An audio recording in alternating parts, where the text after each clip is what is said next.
So I stayed at a hotel in Austin 6, 7 months ago, and I walked in and I was like, why do I recognize all these people? And all of a sudden I realized like Mike Beltran, all the refs, all the same faces you see, all the extreme couture. It was like being backstage at like the fighter hotel for the UFC. And I was like, Yeah. what's everybody doing here? So I was talking to Beltran. And he was like, dude, Karate Combat's this weekend. And it was like the same weekend that Eddie Bravo was there. Like, dude, I saw everybody. And everybody all weekend was in the hotel. Like President Awesome was there. Like you weren't there that weekend, but everybody was so cool. And I was like, man, the fact that everybody that's part of this is so cool makes me want to go see it. So I started watching it. And then a couple weeks ago, I was randomly in Miami. I didn't even realize I saw my buddy Dennis Pazukia taking pictures with Poetan over at Goat Shed. And I'm like, what's he doing in town? Karate Combat's in town. I was like, you know what? I'm going to go. I Yeah. rolled up with no expectation. Dude, I had such a good time. I saw you right there doing the commentary. Like, dude, like a pretty reasonable price ticket. It reminded me of like the old days. Like the first UFC I went to was the Ultimate Fighter Finale 4. I went to go see Matt Serra. Dude, there was like 3 rows of people and then some standing room, and you could kind of go wherever you want. Like it wasn't this, like it was so casual. The energy was cool. There wasn't a bad seat in the house. And that's what Karate Combat reminded me of. I was like, dude, this is really cool. There's a bar, there's entertainment, there's crazy characters. Like when UFC first started, you would see like the tap out guys running around. You got the guy in the Yeah. sailor suit running around. I'm looking right across. My buddy Aljamain Sterling's right there. Rashad Evans, Poetan, you, Dean Thomas. Like, dude, it was a fantastic time. The people were cool. The energy was cool. The fights were great. Talk about Karate Combat, man. I really like it. I really think you're onto something.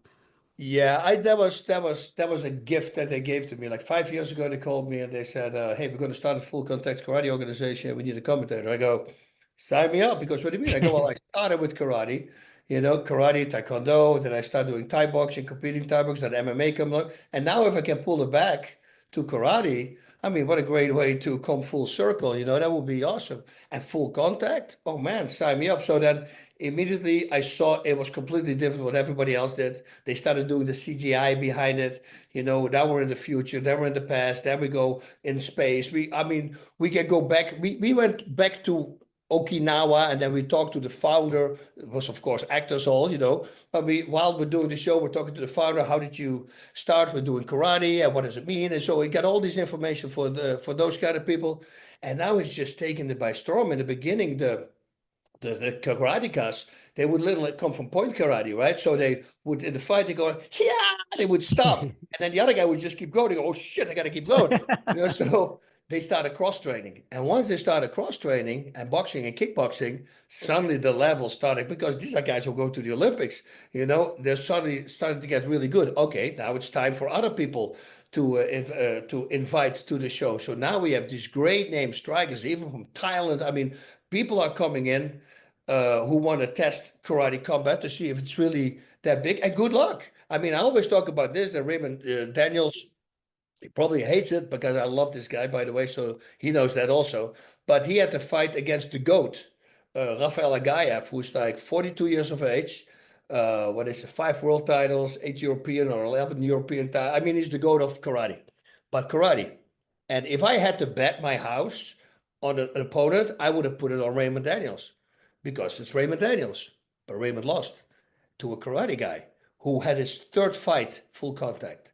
So that was an eye opener for everybody. Going, whoa, whoa, whoa, whoa, whoa. Okay, so now we want to see a rematch because the computer from Damon Raymond, he's a freak. It goes in there and he will find freaking answers and he's going to come back. But you see what I mean? It was a guy, a solid karate guy who beat a really phenomenal striker, and that I think put us on the map. Now people start realizing, wait, that's just these karate guys are good. And they have the endurance, they have the persistence, and the hard training. So now everybody is good. We have seen some guys. The guy who's the champion now, the bantamweight champion, Arturo Vergara. This guy went to Goat Shed probably a year ago, and he got beaten by everybody there. He had no chance. And then this guy started developing, and he went on a freaking crazy streak. Won his last 5 fights, 4 by knockout, if not 5. I mean, and now he's the champion. So you see these guys, and Shaza Hibrind, he's also the interim welterweight champion now, or lightweight. I have to figure that out. But he is also a guy from Pakistan. They got him from Pakistan, from the mountains. Literally got him straight from there, slept in the gym underneath the cage, because that's what the goat shed is. They have 50 people sleeping there. They get all 3 meals a day. I mean, ask him and his wife Laura. They're freaking amazing people because you see the craziness from Go Chat Yeah, on yeah. social media, but this guy's got a heart, man. I mean, if a fighter loses, he's crying. I mean, it makes it very personal for him. He's all in with his people, and that's what I love about him. He's also very religious, and he has his it's just his standards in order, and that's what I like. And he says, "Yeah, people always think that I'm crazy." I said, "Don't worry about people. You know that's an opinion, character. That people opinion is what people think of you. Character is who you are. I know your character. You're a good guy. That's it. Don't worry about people because they make up shit anyway. You can't stop it. People always complain. You know, there's not one person is not everybody's happy all the time. You know, so and you will get that, but we know who you are and we know what you're doing, and you're doing a phenomenal job since he came in.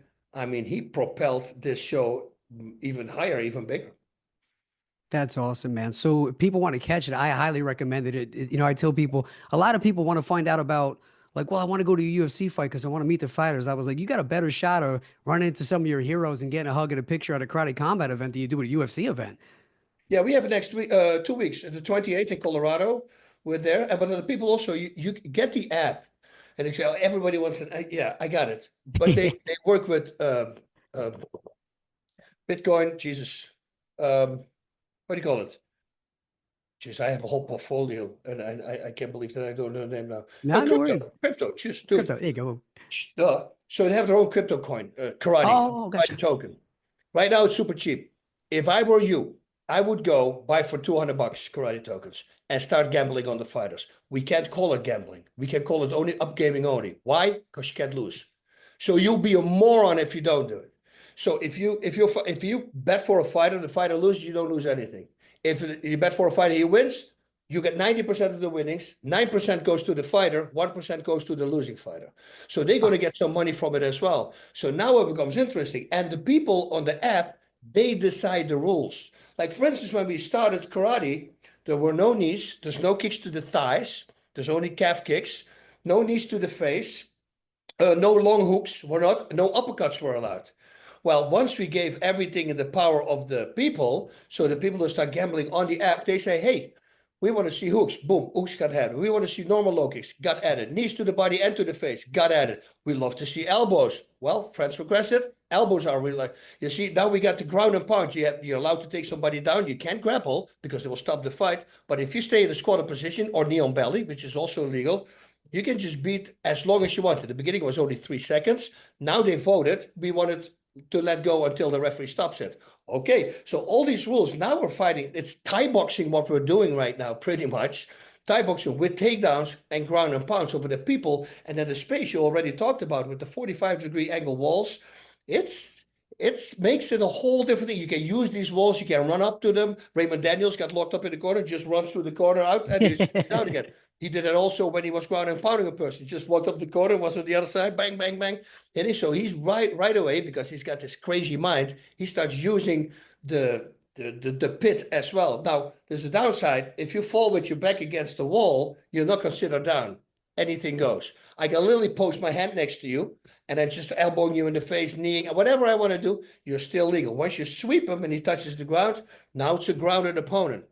And to come off the 45-degree angle wall, it's a hard thing to do. You're going to have to put an arm behind you. And if your opponent is right in front of you, you see, so now you got to come up with creativity. You got to see how the hell do I get up here? Or if you're in the corner, that's a real screwed up position right there. We tried it. The fact that I couldn't find the way to get up yet, safe way, it's very hard. We've all been thinking, even George and Pierre, everybody's going like, how can we get up? Bouncing up, but still, if the guy's right in front of you, the only thing he has to do is hit you and you fall back again, see? So, but that makes it very interesting. Also, the people who are watching are literally on the pit. They Yeah, literally yeah. have their hands on the pit while the fighters are fighting. So it feels like a fight club kind of thing. You know, the cameras are sometimes behind the people, so you see the audience, and then the cameras behind it. It's a badass show, man. And then especially with the background, it's all CGI'd. What the UFC did in the Pearl, You know, we've been doing that for 4.5 years. The only thing with us is you can see it on TV, and in the Pearl that it was beautiful. It was inside that you could see it. But if you watch the show, all the background, and actually that show from the UFC gave us a lot of promotion because everybody was going like, dude, Karate Company's been doing that for 4 years. You know, so that was a really great promotion for us. Plus, we're completely different than the UFC. So we don't have to worry that they're going to be angry with us or any other organization boxing because we're complete on our own fighting league that nobody else has. And because of that, I think we're the number one guy right now after the UFC.